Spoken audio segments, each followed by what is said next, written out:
Hallelujah. It worked. We've been smashing the button for like the last 3 minutes and just kept telling us, hey, chill out. I'm busy. I got other projects. Ain't nobody got time for FEP Labs radio. Oh, man. And no, I did not. I have not been drinking in the back. There's no champagne in the vestry. You know what I'm saying? About to. No, there's only communion wine. Communion. Okay, we might be a little low on the Welch's this morning. Who knows? Yeah. What's up, Steve? How are you, buddy? Fantastic. It's been a week. I've been playing with power stations this week, running the entire RV off of a single power station just to give it the torture test and see how long it will last. And what size power station? This is the Avery P280, so it's a 2048 watt hour, and if we convert that to 12 volts in amp hours, it is 177 amp hours, which is just not enough. They do have expansion packs for it, so I'll mention that in the video when it comes out on the RV channel. But what can it? It can run the air conditioner with the soft starter. It can run the microwave. It can run the propane furnace. So it'll do all the things. It just won't do them long enough to get me back to sunlight. Back to sunlight. Thanks, Chavez. Chavez, good morning, brother. Yeah. Chavez is very happy with his thermal imaging camera. Nice. He emailed me and said, oh, man, this is cool. Thank you. Like the first 3 days that I had tested it out, we didn't have sun. And I finally got sun yesterday, and it worked all day long until this morning when we could not make coffee. Okay. So, problems. I've met your wife. I don't think that's a good thing. It is not. Oh, and I didn't tell you this part, but the whole mission, the whole video is, will she notice? Oh, we ran the air fryer. The Ninja Woodfire grill, I ran it in air fryer mode. Inverter didn't blink. Not at all. Complain. Very cool. Bit. Yeah. Boston Johnny is in Vegas. He told me, we were talking yesterday, and he said he had a work trip. Mm-hmm. Mm-hmm. In Vegas. It's the annual meeting. I have tried to get my boss to let me go to DEF CON at least once in the 16 years I've been there. And he flat out said, we are never sending anyone from here to Vegas ever, ever, ever. No one, not even important people, unlike you. No. Wow. Because he's afraid someone will figure out that a quasi-state agency is in Vegas, so we must be screwing off. I'm like, well, you don't. But that's where all of the conferences are. Yes. I tried to point that out to him. This is only in Vegas. It happens once a year. It's the biggest InfoSec thing going on. Yeah. I mean, CES is there. Right. Where's spring and summer? It ain't time for spring yet. We haven't even heard from Pugsatawny Phil yet. Hold your water. It's tomorrow. It's probably colder up where you're at. It was he's 19, a 9 call, yeah. It was 19 here this morning. I think our overnight low was about 19. And it was like 20 mile an hour winds yesterday. It was friggin' miserable, terrible, awful cold for Alabama. I'm grading on a curve because I know you 9 people know what cold is, and bless your hearts. But I may not be a Northman, but I know what cold is. Yeah, that's right. I like the battery packs. I have 2 of them. I think I have the 2048, I think. Mm-hmm. And then I bought the big one, the 4K one, a 3840. I've got like a 6K one coming. And it has a handle and wheels. And there's a reason it has a handle and wheels. It's like 200 pounds. It's a chunky boy. It's a hernia with a handle. It is. And thank you, what Bill. I did is, Bill, thank you. All you guys, thank you for the super chats. It's a new month, so you get a free one today. You could pass the plate while you're doing your free super chat. I'm just saying, don't be stingy. Keep the lights on. We got to keep the lights on. Ain't no such thing as a free lunch, people. And Staffel. I love the ability to plug in, and I just discovered this like about 3 or 4 months ago. My gas furnace only runs on 120. It's not 240. So literally, I broke the input wire, and there's 5 or 10, 20 videos on YouTube about doing this, and put in a pigtail on the furnace, and then where the power comes in, I change that out to an outlet. So when the furnace is running, the pigtail's plugged in, and this is a very heavy-duty cable. But now if the power goes out, all I got to do is pull the pigtail out of the wall power, plug it straight in the battery unit. I don't have to fool with transfer switches, and there's nothing that could happen. But we'll have heat. And then I have other smaller battery packs to charge phones and stuff like that. Yeah. So pretty cool. We got Ham Radio Dude in the house. Welcome back, dude. Good morning. Good to see you. Sean. He is going to be at Orlando, I think. Yeah, check out his channel. And we were talking the other day, and he wasn't sure if he was going to make it. So Robert has been a member for 5 months. My soda of choice for POTA is Diet Dr. Pepper. Excuse me. He was not asking you. Oh, who was he asking? I thought it was funny that he asked me. It's right there. Oh, Steve. I'm sorry. I forgot you were there. I really don't have a favorite soda for POTA. What he will steal my Diet Dr. Pepper shamelessly. I will when we're out and about. That's Mikase. It's because you left me at the airport. One time. It's all it takes, Jim. It's all it takes. One time. They don't remember all Robert's the good stuff you do. Hey, no, of course not. Robert's going to be there at the POTA the Thursday at Waukee Springs State Park in Florida. And well, I mean, obviously it's in Florida, but the reason why I said that was because you got to pay the man his due when you go to the park. You can't get in, you can't pay at the gate. You got to register online ahead of time or sneak in the back of somebody else's car. And I think maybe we might do like a, call us on 14652 and we'll come out and shuttle you in our already paid for past car. I don't know. We'll figure something out if you get there late. Yeah, you have to tell them how many people are in your vehicle. And I told them 4. I will probably only have the 1. Yeah. But yeah, and I'm about to post a invite link to Discord because I forgot to do that before the show. And so be sure you're coming to the POTA Hamcation meetup, the Hamcation POTA meetup. There is a Hamcation channel in there, and the info for the meetup is at the top of the channel, and the link for the website to get your day pass for the park. And I got mine, I don't know, a week or 2 ago, and there was still 200 spots open. So, Yeah.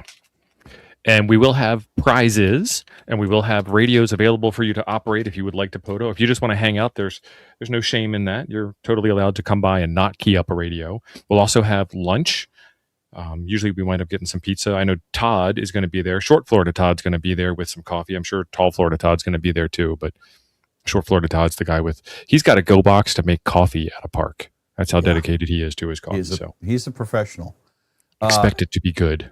Tectonics Bill, Brother Bill, good morning, has dropped 5 FEP Labs memberships, and those went to Brandon Wynn, JW9JCR, Reed, let's see, temporarily offline got one. It's about time he hasn't been a member forever. And Rodzilla got one. So Bill, thank you very much. Appreciate it. Gray Man, it was -4 when he started streaming from the park. Were you in the truck?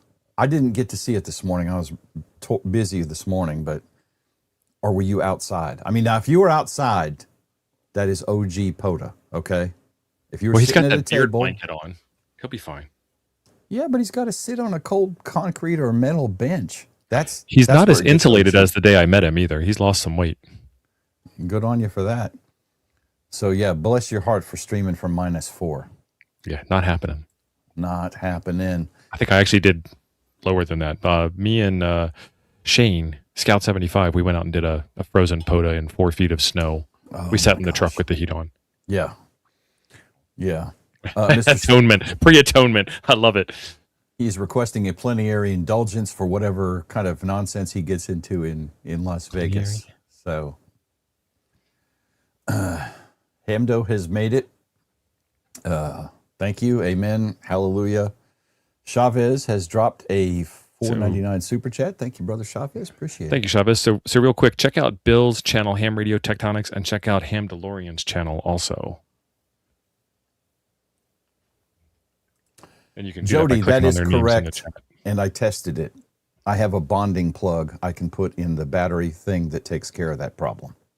Yeah, because there's that whole neutral ground bonding lug thing that Yes. Kind of doesn't make sense to me the same way that ham radio grounding doesn't make sense to me, but it's you got to do it. Electrical witchcraft. When I first found out about that, I was like, what the hell is that? Why are we tying the neutral and the ground together?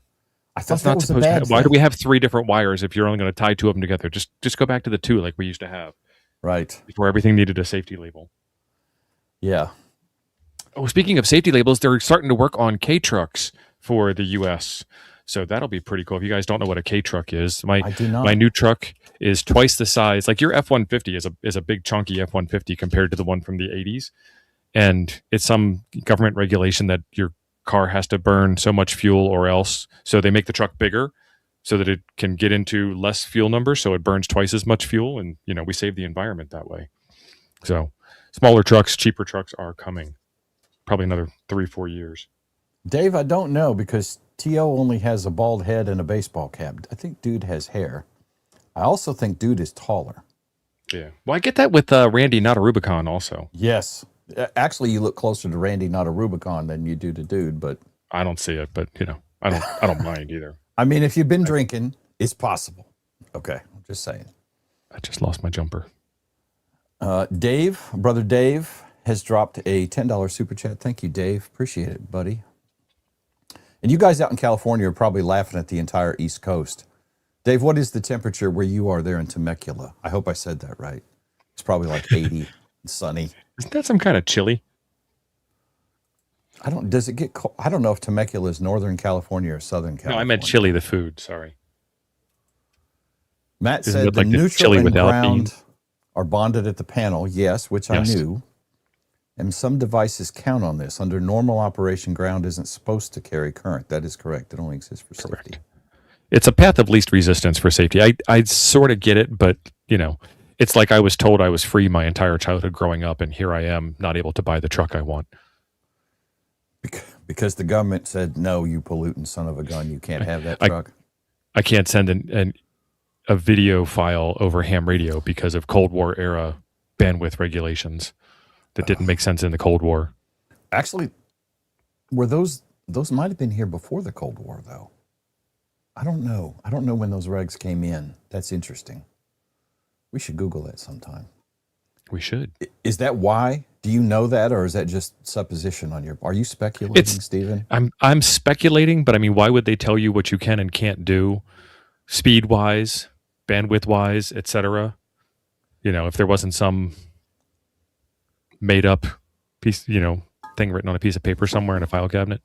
Because I'm going to go and get myself an FCC license, and I'm going to get myself a radio, and I'm going to use a small frequency allotment so that you can find me while I send illegal state secrets over the airwaves back to Mother Russia. Yeah, I'm thinking you're a terrible spy if that's how you roll. Yeah, I'll just go outside the ham bands without a license. Duh. Right. Matt, thank you for the $4.99 super chat. He did Winter Field Day 20 below zero. Matt, okay, you are officially an OG because there is not enough money or alcohol that I would be spending any time outside at 20 below zero. Scout, I think I mentioned this last week. I was talking to Scout, and he said it's up 8 degrees today, and I thought he meant it's up to 8 degrees. And he's like, no, it's up to minus 17. It was colder. Right. God dang, son. I don't know that it matters a whole lot at minus 17 or minus 25, right? Right. Dave had a high of 82 out there yesterday. Yeah. Oh, Lordy. Yeah, we're in the low 70s here in southern Arizona. Yeah, now you've had some cold weather though out there. We have. It's gotten down below 30. Positive 30. Positive 30. That is downright frosty. Yeah. Yeah, and then the great big ball of fire in the sky warms it up 35 to 40 degrees like it does every single day. Yeah. Quite a swing. So I was texting with Gendron yesterday. Is he in the chat? I hadn't seen him. He may be here. Gendron got 11 inches of snow in South Carolina. There's some joke about that's the only time he's seen 11 inches. I actually told him that yesterday when he said he had 7. I said, son, you ain't seen 7 inches in forever. Right. So, wow, that is, the weather has just been, this is a little abnormal for us. It doesn't normally get that cold. I mean, it never reached freezing yesterday here. It was like hovering at 30 or 31. with a 15 or 20 mile an hour wind on and off most of the day. That's a little cold for us, but global warming, science reasons or something. That's what they tell me. Right. I wish I invented global warming. Imagine how rich I'd be today. I wish I had invented that and put that on CNN. I'd be famous. Mm-hmm. And Cyber Jason said it's 32 in Florida. It's very inconvenient that I didn't invent global warming. I saw that there was a potential of snow yesterday in Florida. And it snowed here yesterday morning. It did snow here. Not a lot. It snowed for like about an hour. It stuck, but there wasn't even enough you could tell unless you walked outside and looked down and saw 20 to 30 snowflakes per square foot laying in the grass. John is so cross-eyed he can't even type straight, let alone see 7 inches. He's been straining his eyes. Trying to see 7 inches. Well, so we got a lot of news this week to talk about. The first thing is, if you don't know it, you obviously haven't been on the internet in the last 3 days, in the hemisphere at least. The guy who wrote Ham Clock passed away. Elwood Downey, yes, he did. Elwood Downey. And in addition to that, he took his own life. So that's terrible. And if you or anyone you know is contemplating suicide, you should reach out for help, please. Don't take your own life. There is no problem that you can. I'm going to get demonetized probably. That is worth doing that. But telling people to seek support. Yeah, that's a way. Well, I don't know. YouTube. The world we live in. Who knows, right? Anyway, so that's terrible news, and no one should do that. But the news about that, and I got to say, I think a lot of people are, I'm going to say it, dicks, assholes about this. Yeah. You guys might not be aware of this, but there's some news that's going around behind the scenes, in front of the scenes that, if you don't tune in on purpose, you're not going to see it. So I want to make sure that we bring that up first. So if you go to QRZ and you search for Ham Clock, the first thing that's going to say is end of life Ham Clock. And then in parentheses next to it, it says, the guy's call sign is a silent key.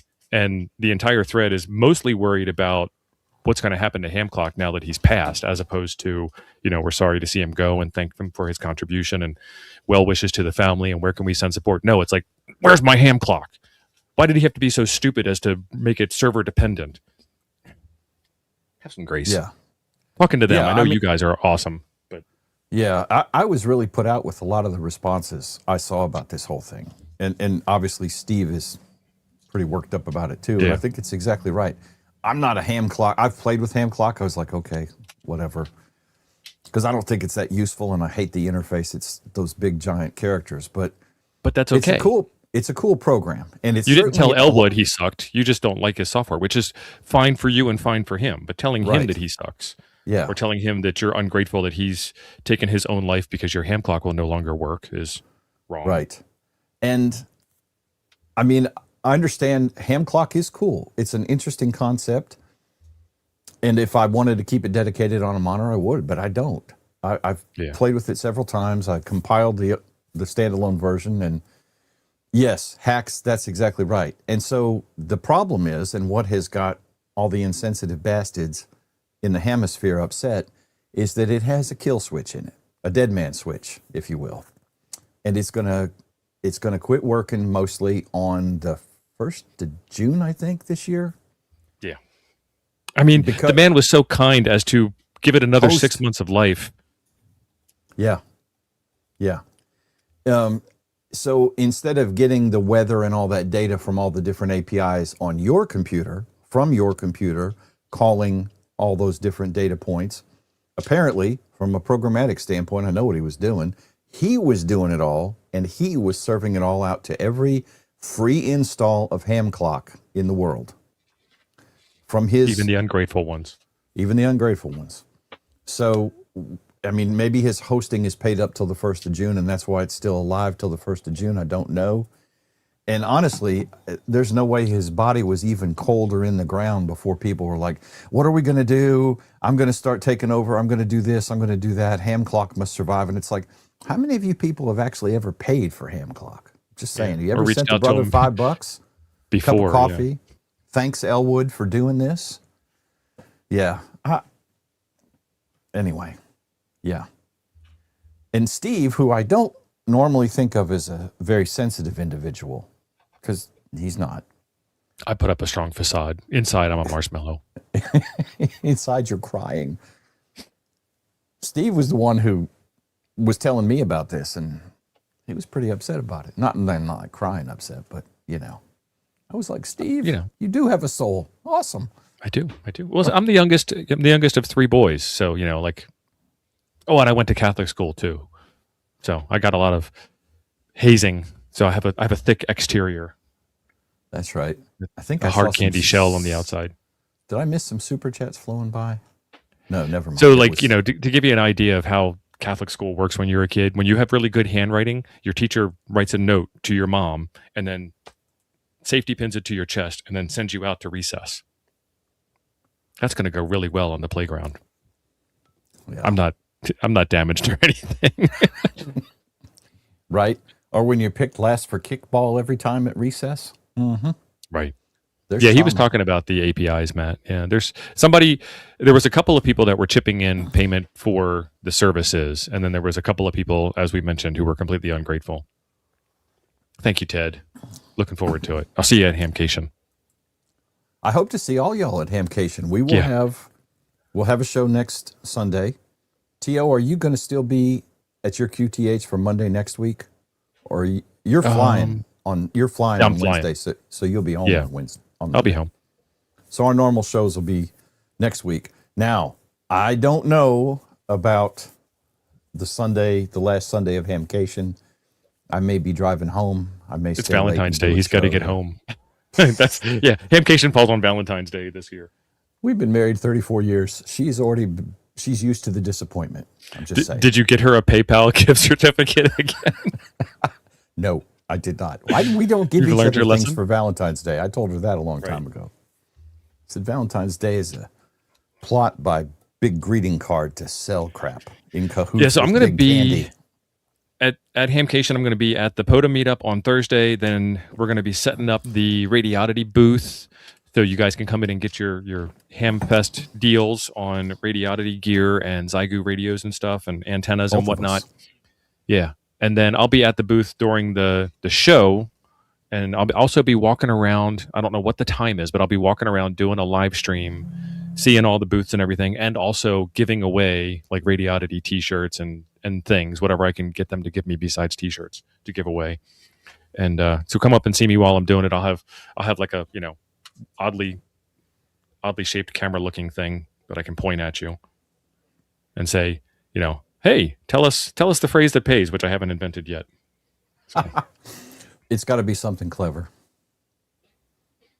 Free isn't free. Tanstoffel. Oh yeah, I don't know. Just happy to see y'all.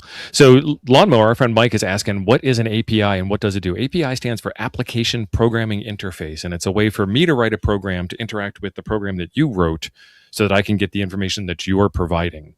So in this case, the picture of the disk, the picture of the sun, and notice it's not called a sphere, it's called a disk, comes from an API server. It is called a disk, the Earth-facing disk. If you've ever watched Tamitha Skov, she says that all the time. Okay. And she's smarter than I am. So I make the request for that image, and then you give me the image back. I don't have to go create the image myself. I don't have to have my own solar telescope pointed at the sun with special filters and everything so we can see it and all that jazz. You did that. You provided it to me. You're working hard. You have equipment that's very expensive. I pay you for my little slice of access to it, and you timeshare out that slice of access all across the world to make up for the costs. Like my 5 cents per image, whatever the price is multiplied by millions of users across the globe and turns into $50 million in income for you, hopefully. Right. And that's how APIs do their API things. And what is interesting, I have been doing a lot of, and I've mentioned this before, I've been messing with ESP32 stuff a lot. And one of the first things I did when I started doing that was I wanted a little weather dingus. And I discovered, actually I probably knew it, I just never paid attention to it. A lot of services you pay for have API access, and a lot of them will let you have it for free. So for example, I have a Tempest weather station up outside. And I can fire the app up and look at the weather out at my weather station. But Tempest also provides an API. So when I wrote my temperature dingus program, it also polls my account on Tempest to get my data for my weather station so I can, whatever. I mean, I can look at it in the app too, but you get the point. So there's a lot of stuff that lets you do that. There are Google APIs. There's a YouTube API that allows you to pull down data about YouTube channels, which I was 3 days ago old when I learned that one. Right. So pretty cool. Doc, thank you for the $4.99 super chat. That's right. Give her a PayPal, her a gift certificate. Right. So the weather station that I did, that you can see in the wooden frame right there, is using APIs from a weather service, and it is riding under the free limit. So I'm doing one update every 15 minutes to get that weather station uploaded. There's a video on my channel about it. But it's free to do, and you can do it too. And if you were going to turn yourself into a weather forecasting service with millions of views per day, you would pay more for more up-to-date information. This is interesting. Jody said he pulls his Tempest data into HomeSeer for preemptive HVAC automation.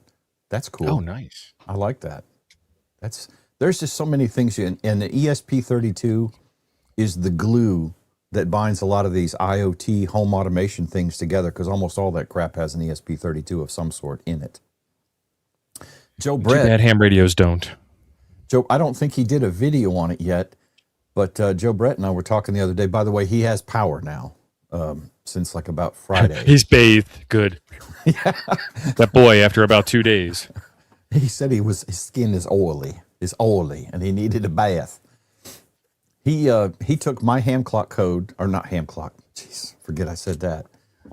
My ham view is what I called it on my GitHub page, and he repurposed it for an ESP32, and it's a I can't think of the name of it. It's also from Elecro, but it's in a little plastic box with about a 3 or 4 inch screen on it. The Crow View or something? Crow View, I think that's what it's called. And it did a really cool job. He hasn't posted a video on it yet, and I don't know if he shared pictures anywhere else, but I've seen them. But pretty sweet. So if you're into home automation, or stuff like that, I got to recommend ESP32s are great because they have built-in Wi-Fi, built-in Bluetooth for most of them. Tom's there are watching. some that don't. And Tom's slumming it watching us. Tom, good morning, brother. Thank you for the $4.99 super chat. Appreciate it. So there's a lot of cool stuff you can do and interface it with all sorts of things. And if you're running, what is that, Home Assistant? Absolutely, you can interface any of your ESP2 dinguses to Home Assistant for whatever you're trying to ESP32ify. So it's pretty cool. Has a lot of applications that are ham related. Like the thing Joe and I were messing with is the little app I wrote to go out and poll my ham alert and show me any of the calls that are on ham alert and their age, how, when were they seen, and so on and so forth. So I can find out when, people are on the air and try and hit them. There's some call that keeps showing up from Antarctica. I haven't been able to catch him yet. I'm trying. Sean has schooled us. I'm laughing along with you, Sean. I'm not making fun of you. Wakiva is the name of the park, even though I think it's spelled Wakiwa, but I can see why it would be called Wakiva. Huh. Yeah, I'm not a Floridian. I'm not a Florida man. I'm almost positive they spell it with a W. Okay. Yeah, that's why we added that syllable in there. We will see you there, brother. Ham Radio Lady, good morning. Are the other ladies here? I saw Elodie, so we have Elodie two. is here, and Ham Radio Lady's here, so that's two. We do not have a quorum yet that I know of. Speak up, ladies. I haven't seen Tierney or Sarah yet either, but and Matt, yeah, this is or Kelly. There it is. Matt was talking about ESP32 and Node-RED. Yes, and N8N is also another application that does pretty much anything similar to Node-RED, I believe. I've got N8N installed in a Docker container. I haven't got anything done with it yet because it's going to take a little bit of thinking to get it all set up and working. Is that N the number 8 N, or is that N correct. the letter A N? November 8 November. Mm-hmm. Okay. Which I don't really get the name, but I didn't write it, so he can call it what he wants. I'm cool with that, you know. We have grace. I do. I'm full of grace. There's Sarah. She was hiding in the back. Okay, so we have a quorum. Sarah. It's 3. Isn't a quorum 4? Well, it depends on how many there are total, right? Right. Hello, Christine. Jim says hi. Coffee's ready.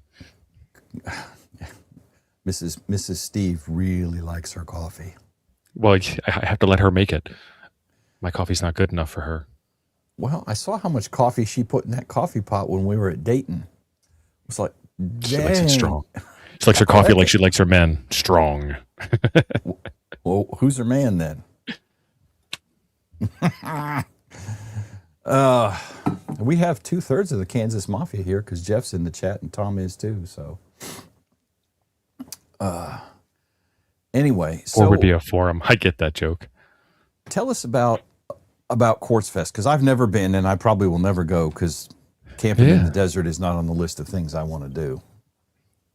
Yeah, so QuartzFest is pretty cool. It happens. This is supposed to be the last year that Chris puts it on, so I don't know what's going to happen next year. But it is a week-long event where you are encouraged to boondock in the desert. If you don't know what boondocking is, that's where you camp in your RV with 0 hookups whatsoever. So you run what you brung.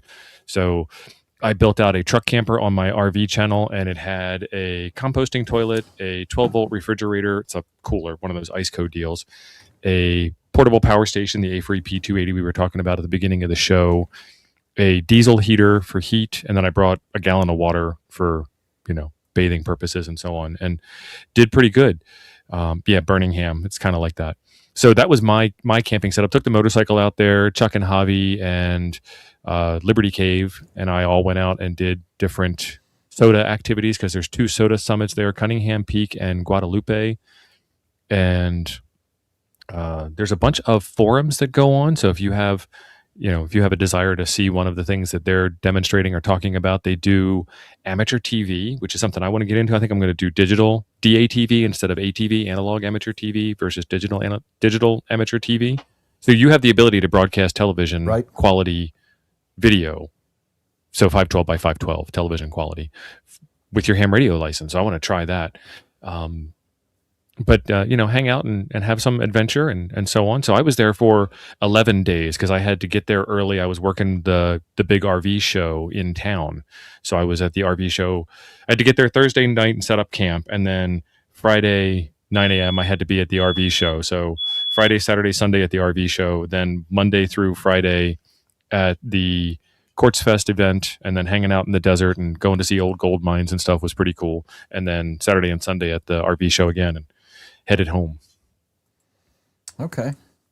So what was the weather out there? It was fairly cool. It was nice. Then it warmed up during the day or what? It was awesome. It was in the 40s in the morning and it was in the low 80s in the afternoon. Oh yeah, it's not bad. I was stationed out at Luke Air Force Base back in the 80s. I enjoyed Arizona. I thought Arizona was awesome weather, honestly. I mean, now when it got hot, it was hot, but it was a dry heat. Regular guy says did some Commodore 64 and 128 stuff and wants to get some 80s TNCs back on the air. Awesome. And you can actually use a Commodore 64 and a Packrat 64 to communicate with the space station. Yep. That's pretty cool. Now, do they have that up all the time? That's not up all the time, is it? I think the APRS Digipeater is up all the time. That's up all the time. It's on a different frequency than the normal APRS. And then the analog voice repeater is up, so you can bounce signals off, you can work the bird, and then the astronauts themselves from time to time will get on the air and talk as well. Sarah, exactly right. Now I only drink coffee in the morning, so this is my normal daily loadout, a 32 ounce and a 20 ounce full of the life of coffee, and then I switch to Diet Dr. Pepper or iced tea the rest of the day. Mostly Diet Dr. Pepper, but. So Lana's saying QuartzFest is to be like Burning Man. They do have an effigy that they burn of a the No burning kidding. ham and the burning ma'am. So they have one of each gender, and then Okay. you get incredibly drunk and have heart attacks while just dressed in speedos or loincloths. No, we're all fully dressed. There is some alcohol involved. Stop it. No one is asking you to do anything that you didn't already want to do. It's all fine. Jay does not drink that much coffee. He only drinks it when he's breathing. And Vern Maybe said one or it's two cups life a day. juice. Absolutely, Vern. Coffee is one of those things where you can have it hot in the morning and you can have it cold in the afternoon, but you can't have it any temperature in between hot or cold. Like lukewarm coffee, nasty. Now, Jody posted a link to the status.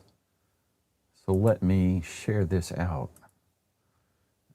Share screen, current status, share, go back to this screen to pop it up because it didn't do it on its own.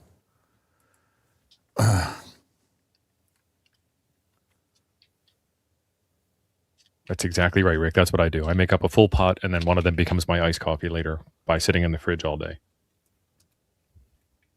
So there you go.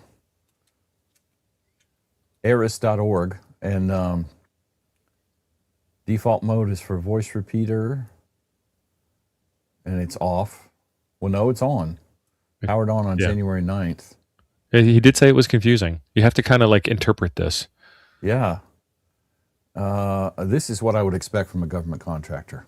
I'm just saying. Good thing we pay about 4 times as much for that. Yeah. So this is something to keep up with. I have never made a ISS contact, and I really need to do that just to tick that box, you know. Yeah. So there's a couple of questions that came in. Is there a Baofeng sacrifice at QuartzFest? Why, yes, there was, but I don't think it was an official part of the show. They also did a couple of balloon launches, pico balloons, if you know what those are. It's a little tiny balloon that doesn't get inflated all the way because as it goes up, it expands. You don't want it to explode. And then Steve's asking if I have the new BTEC DA7X2. I do not, but I was made aware of that earlier this week. And looks like an interesting radio. It's another Anytone variant, but you know, it looks like it's going to be another good thing. I got to read some more stuff about it. I also see that there is now apparently a slightly modified, instead of a UV5R Mini, it's a Baofeng UV Mini 5. Have you seen that? Yeah. And it looks like a slightly different keyboard layout, so I don't know. Yep. I don't know what the status of that is. I haven't. It's a hardware revision, but it's very hard to see without disassembling, like literally pulling booger-sized components off of the surface mount board. What changes they made? Like you'd have to measure them. So did they change the filters? Correct. I don't know. Thank you for the super chat, brother. Yeah, I was curious, and I'm sure that potentially will cause more internet YouTube drama. Who knows? When I see one of those. Doc Brad, will Jim buy the new Kenwood at Hamcation? I want the new Kenwood. I'm going to be very clear about that. But when they dropped all the info on the FCC page, all I was looking for is the mic on the head. And the answer is no, it's in the base. Like we haven't learned this over the years, yeah. That is a huge strike, a huge strike. I mean, one of the selling features of the FTM 500 for me was, holy crap, the microphone is in the head. I don't have to run 2 cables from the back of the truck. Awesome. You know what? It should have come with, I mean, this is 2026, and I realize I'm reaching very far here, but it should have come with a Bluetooth mic standard, and then the mic, if you decided to buy your optional wired microphone later on at your own discretion, then you could plug it into the base because, you know, you're a relic and you deserve relic status by plugging it into the base. But it should definitely have come with a Bluetooth mic out of the box.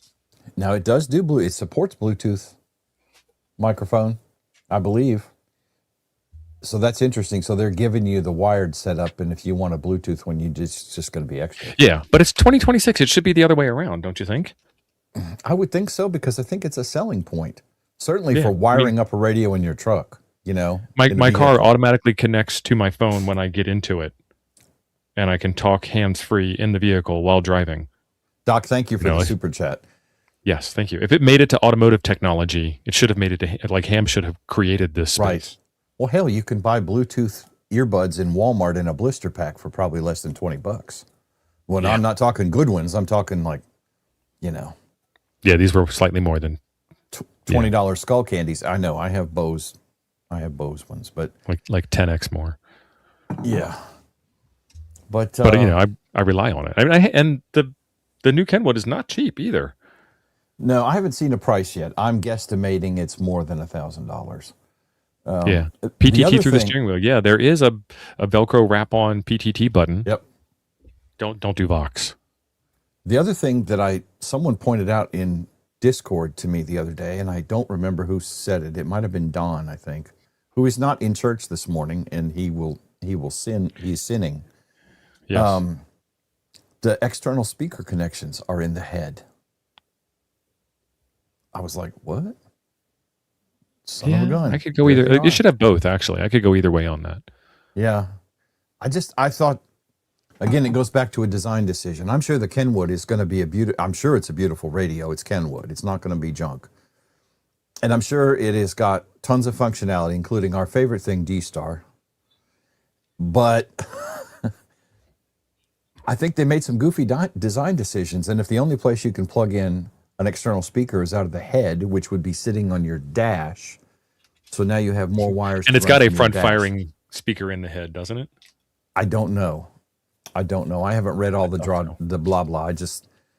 I flipped through the docs and saw the mic was in the head or in the base, and I was like, "Damn it, Kenwood."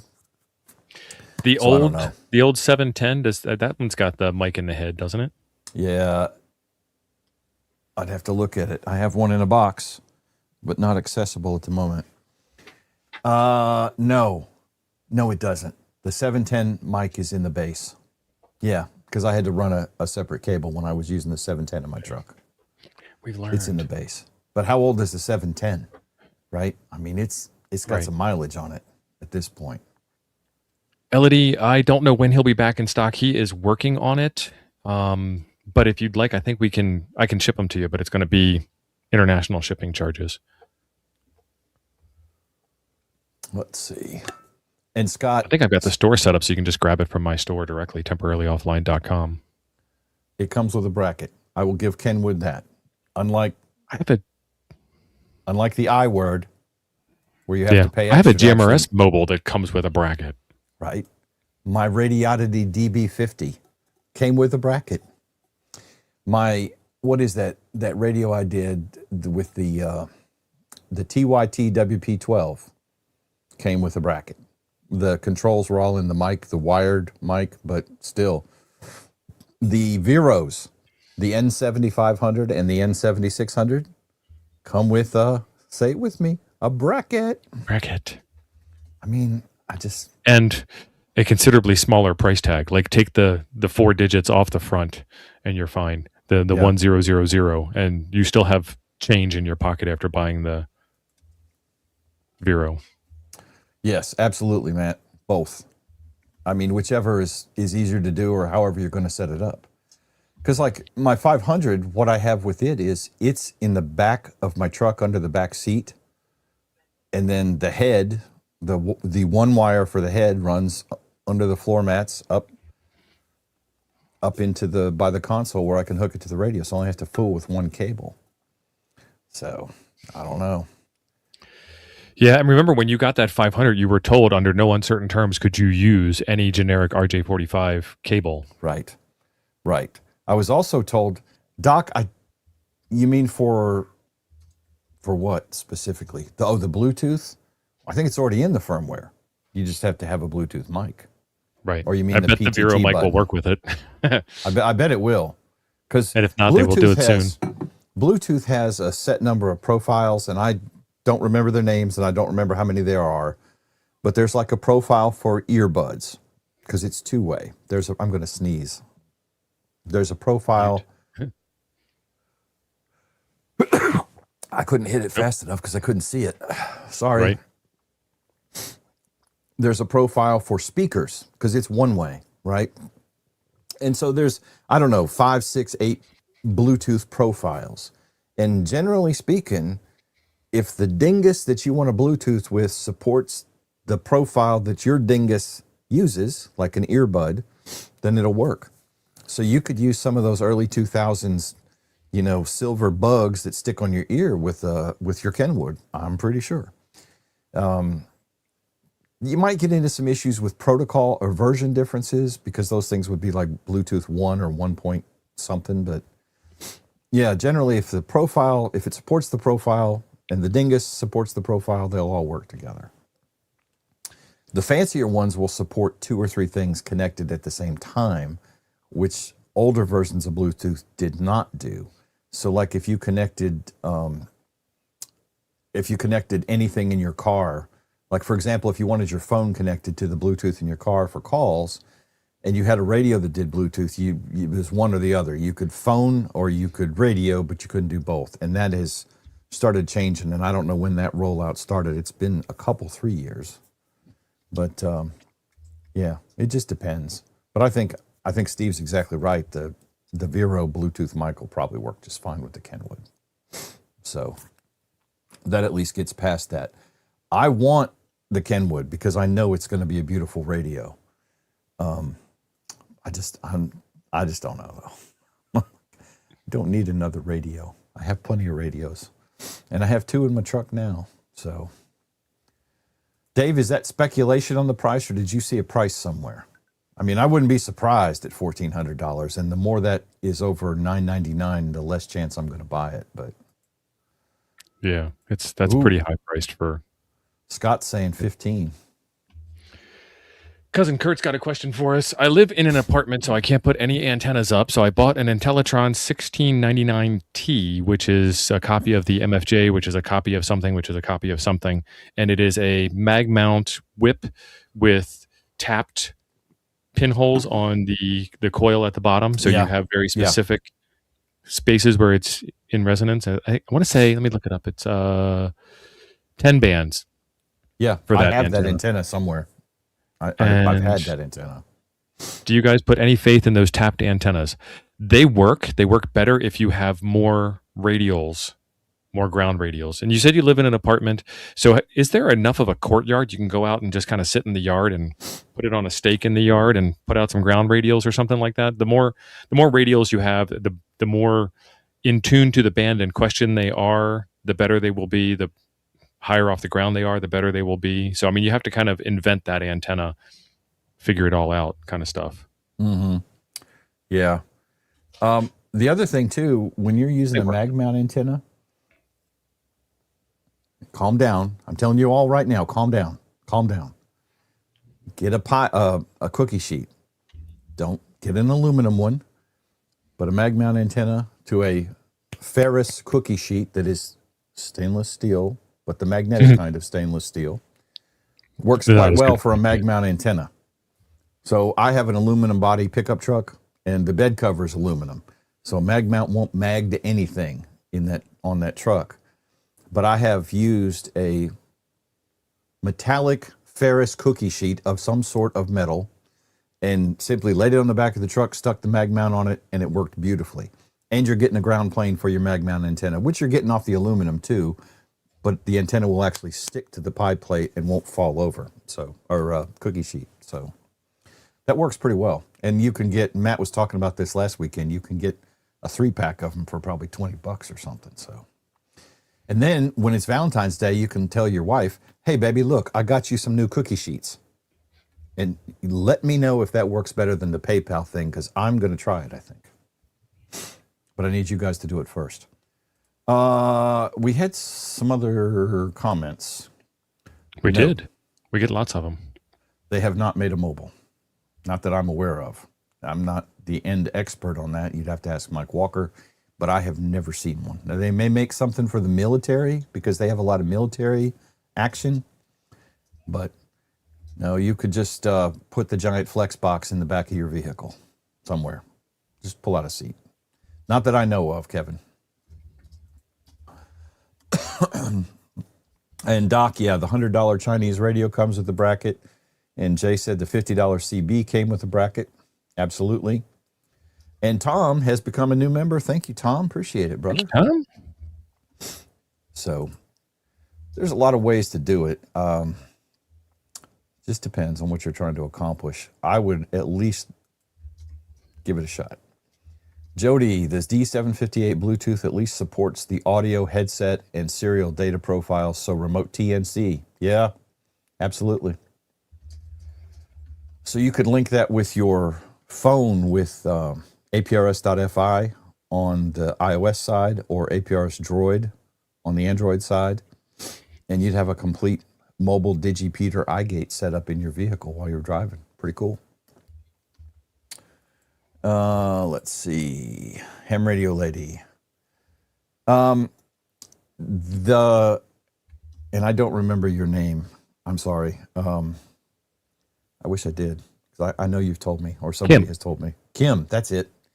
I was going through names in my head, and I'm like, no, that's not it. Kim, the one we're talking about is a 2-meter 440 radio. It's not HF. The Kenwood 750, yeah. Yeah, the Kenwood 750. So. But back to Kurt's question, I'm real proud of you for just getting out there and getting on the air anyway with what you got. True. Every antenna is going to RF, and then you learn from there whether it's good, bad, or indifferent, or how to fix it, or how to make it better, or make your own, or go to a park instead, or anything is on the table. It's one of the cool things about this hobby. Yeah. Yes, Sarah, exactly right. The FTX 1F would be great for satellites and could not remote the head due to the voltage loss in the cable. Anyway, yeah, that's what T.O. and I were told about the 500, and you can't just, you got to buy the secret special cable from Yaesu, because they've had reports of people having all sorts of problems because they were using a Cat 5 cable. This guy and me drove to Home Depot in Dayton. Home Depot. Not Networking R Us. And I found the cheapest 10-foot Cat 5 cable they had. Bob's your uncle. Works perfectly fine. It's still working today. 0.0 problems. Oh, there was some problems with the radio. The DTMF didn't work, but that wasn't because of the cable. That was a firmware issue, which Yaesu eventually fixed. Doesn't really matter how much money you spend. You can still find problems with it. Oh, yeah. Whether it's a Chinese radio or Japanese radio. And we've talked about this before, I think on this show or yours, one of the two. It seems like a lot of times these guys rush the product out the door. I was talking with Tom about this. The FTX 1F. Mm-hmm. And Tom has one, so he is well qualified to talk crap about it. I don't have one. My crap talking is speculative.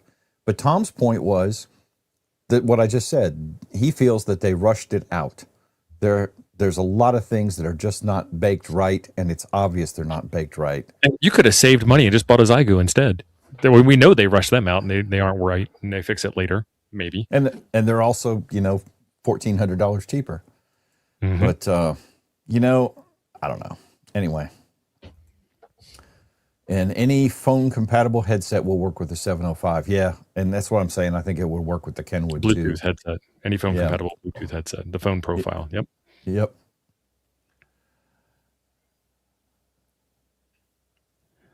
I guess they're talking about the Kenwood there. Matt wanted to pair his 2730 with the PC, but the rig only supports the headset profile. Yeah.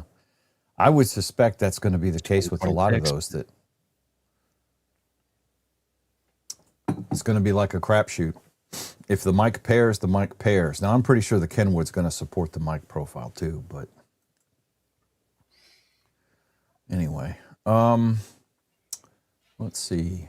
I'm way behind on Super Chats. My trusty partner in crime has not been paying attention either. Aloysius, thank you. Huh? We've been talking. True. Aloysius, thank you for the $20 Super Chat. Are you going to be in Orlando, brother? And Michael, Dayton, Ohio, Michael, passing the collection plate around. Thank you for the $10 Super Chat. Hope you're doing well, Michael. Hope you are. Let's see. Cousin Kurt joined up. Kurt, thank you, brother. Appreciate it.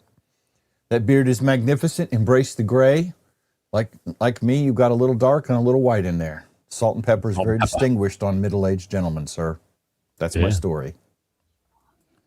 T.O. had a lot of salt and pepper until he just decided he was tired of the salt. Because you used to have a beard. You still kind of have one. The scruffy nerf herder beard. Yeah, if you seen me at QuartSite, then you would have seen that, because I didn't shave that week. I was being lazy. I also didn't shave the head that week. But it grows in all gray, and I'm not old enough to be all gray like that. Right. Now, Nate makes a good point. If you have a Maestro for your Flex, you could mount that on the dashboard. Yep, connect it over the internet, VPN back to your Flex, and then you could HF with your Maestro over the network.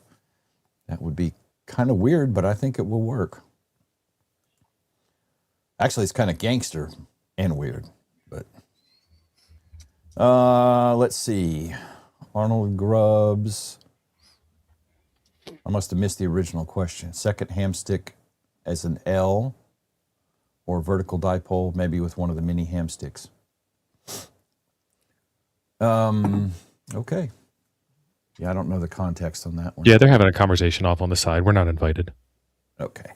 Well, no talking in church. It is tri-band. I forgot about that. There's no 220 around here, so skips right over my head. You need to be the voice that starts the trend, Jim. You need to get out on 220 and call CQ every day. Right. On my HT with no repeaters. You know what the coolest thing about 220 is? There's actually a frequency that's legal for hams to use called 223.556. Sweet. Kevin, the cool thing about the antenna, and if you're going to do HF, that carbon fiber whip that T.O. has done a video or two, and then HOA Bob dropped a video the other day on it as well. So it's pretty easy to set up and take down, and with a small tripod and a little bit of zip tie action, you could probably hang it off the balcony and do HF that way too. And it would probably work well enough for 2 meters as well. Most likely. Andy, I'm going to say no. I don't remember 500 separation cable. Yeah, it was just whatever they had at Home Depot. Yeah, we bought whichever was the cheapest network cable. I'm sure it's Cat 5 because no one sold Cat 3 in 25 years. But yeah, it's a Cat 5 or a Cat 6. And the only difference between Cat 5 and 6, the wiring is the exact same. I think there might be some shielding and the twist is tighter. I'm not sure. It's a very technical thing. And as far as networking goes, the difference is you can push gigabit speed. You can push gigabit speed on Cat 5e. You can also push gig on 6, but you can push it farther on 6 than you can on 5e. Because I don't think 5e is rated for gig past maybe, I don't know. I can't remember the numbers. It's not the full length, not the full 100 meter length, something like that. And I'm sure one of the chat warriors will correct me on that, but close enough. Let's see. So I had a couple. I'm still way behind on the comments. Mike, and I got to go here pretty soon. I have a volleyball game I got to go attend at 11. Mike, thank you for the 220 super chat. He's starting the repeater fund. Absolutely. Nice. 220. Ando forgot his contribution to the church. Thank you, brother. Appreciate it. 762, the way to go. We should have him on the show one day. We should. Long distance, the next best thing to being there. That's my motto. I believe he's out of your old stomping grounds and right near Kankakee. And by near, I mean a lot closer than Alabama. A lot closer than Alabama. Anyone in the state of Illinois is a lot closer. Marvin, thank you for a fine scarfing establishment. Thank you, Marvin, for the $10 super chat. Appreciate it.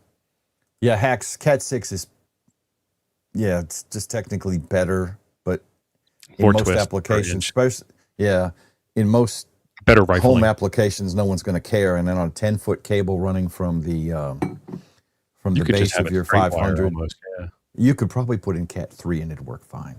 You're so going here's 10 the thing. feet. You know why those wires are twisted? Bring sure. your ham radio knowledge to bear. It's for crosstalk between. It's for RFI crosstalk between the pairs. Yeah, Tom called it. All right, I got a couple things I want to share, and then we need to wrap this up. I can't go too late today because I still have my morning chores to do, or she who lives here will vex me greatly. Let's You still see. making up for the PayPal gift certificate nonsense? I am going to be making up for that for the rest of my life. So this came off of the Reddit, and someone posted this, and I'm not going to post all the Reddit stuff, but he asked, is this a good antenna for 2 meters? And I'm trying to decide. It looks like it's antenna. Yeah, that's what I thought too, because those are UHF elements. The where is it at? There it is. These look like UHF elements, and that, I mean, I think it would 3-dimensional Yagi.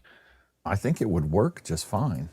It's got a back curved dish to it, and then it's got a Yagi sticking out the front, and then even those are angled. They got that forward trucker lean for like the CB whips. So there's the mount. That looks like it's probably got an amplifier in it, and it's an F connector, so it's 75 ohms. Yeah, definitely a TV antenna. That's a TV antenna for sure. Try it though. It's probably going to be closer to 6 meters than it is to 2 meters. Yeah. Yeah. Anyway, I thought that was an interesting picture. And then we have this one. Someone got his hands on this and wanted to know what it is. And that looks to me...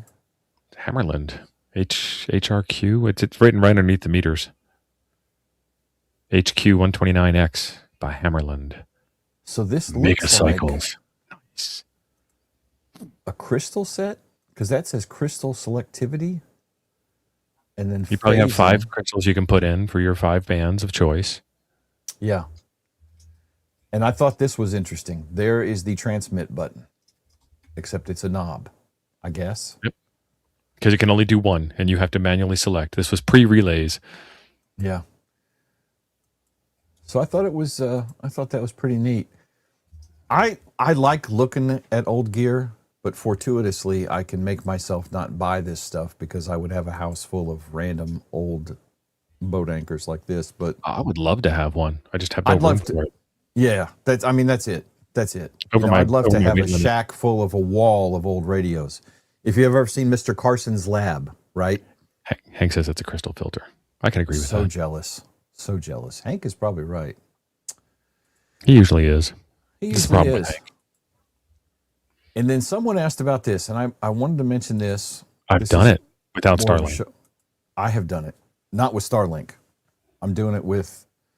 I have a Raspberry Pi and the All-Star module jammed into the USB ports on the Pi. And I connect with the Wi-Fi in my truck, the internet in my truck, and it works wonderfully. So if you've ever wanted to do that, that is absolutely something you can do. I assume it would work fine with Starlink. And if mine comes in this week, I have a Starlink Mini coming. I will probably do a video and set that up just to test that because I think it's a cool idea. The Starlink Mini, they're sending this thing to me for free, which I was like, okay. Yeah, and I have to keep the $5 standby package on the mini dish. The $5 standby package will probably work with All-Star just fine. It will work with All-Star just fine. Don't do anything else. Yeah, you can't do, I don't think you're going to be doing video or streaming off the standby package, but it will All-Star just fine. It's half a meg up and half a meg down. It's nothing. But All-Star is what? 3K, 8K? Probably 3K. A standard pot bandwidth is 3K. I can't imagine All-Star's using it wider than 3. And it may be even more narrow. I'm not sure. It sounds pretty good, so I don't think it's too much more narrow than 3. But anyway, I thought that was a cool idea, just on purpose to have your All-Star link. Now, Boston Johnny has a mini on his truck down at his house in the British Virgin Islands, and he runs his Digipeater iGate setup through a Starlink Mini on his truck. So, Scott, that may be an issue. I don't know until I try it. I'm sure they're CG natted, but there's ways around that. The key is, can I shoehorn the All-Star applications into a tunnel to get out of CG nat? So I'll have to play with it. But anyway, Steve, have you got anything else? What's coming up on Nuggets tomorrow night? We're going to do some AI logging. I did a soda, and I did the entire soda via AI logging because I was extremely lazy. I didn't pre-plan. It was more like, hey, let's go have fun than it was let's pre-plan a soda activation. So I didn't know the peak number, the reference number, the number of promenades. And I was kind of shooting fish in the barrel because when you're at court site and you are looking at the camper area, knife hand wise, from the mountaintop, you just call on the local court site frequency, which is not a repeater, so it's legal. And I got like 20 calls in 5 minutes on 2 meters. Nice. So I'm like just typing them in, and all I did, you'll see it Monday night, but we'll go through the whole logging process and talk about soda some more.